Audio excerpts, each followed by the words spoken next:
Yes, kung may experience kayo as e-commerce CSR or kung wari, kayo ay may e-commerce business, nagbebenta kayo online, or halimbawa naman kayo ay mahilig mag-shopping din, yes, Amazon might be a good fit for you.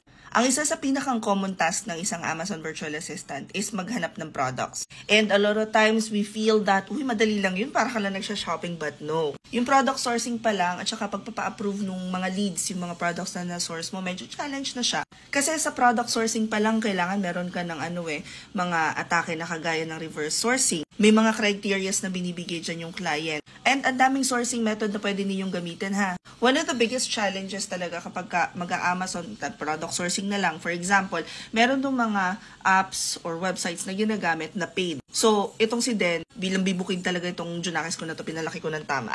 Ang ginawa niya, nagbibigay siya ng 2 weeks na access dun sa SaaS. Tapos, yun, nakakapag-try yung mga mentees namin. And that's one of the good things about having this kind of training is that hindi ka nag-iisa. So, meron kang community na pwede mong tanungin na, huy guys, ano mong ginagawa nyo pagka ganito? And at the same time, napapractice ka kung paano nga ba pagka, halimbawa, etong si client nagbigay ng ganitong category. Ito yung kailangan mong i-source na product. And kailangan makita niya kung paano ka mag-source ng product. Pero dahil nga may experience ka na-experience mo na siya during internship, medyo may palu-palu ka na. So pag tinanong ka during interviews, hindi mo na ipepekein na nagawa mo na yun kahit hindi mo pa naman talaga nagawa. Because in reality, habang nag-internship ka, nagagawa mo naman na talaga siya. And you have your output sa portfolio mo, which tutulungan ka rin namin gumawa para ipakita kung ano yung nagawa mo during the internship. Anyway, we have a class for Amazon Virtual Assistants.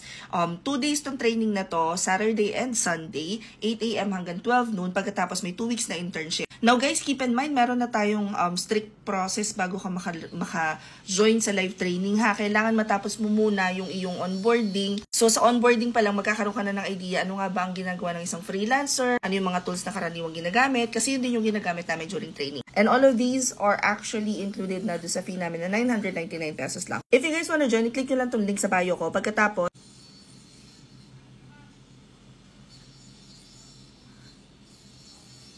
it will take you to our GigHub. Hanapin nyo lang dito sa under live mentorship classes, 999 Amazon with internship. I-click nyo lang yan, didiretso na yan doon sa Google Form. Anyway, hope this helps. Comment any questions you guys have about working from home. Follow for more work from home chismis. Bye!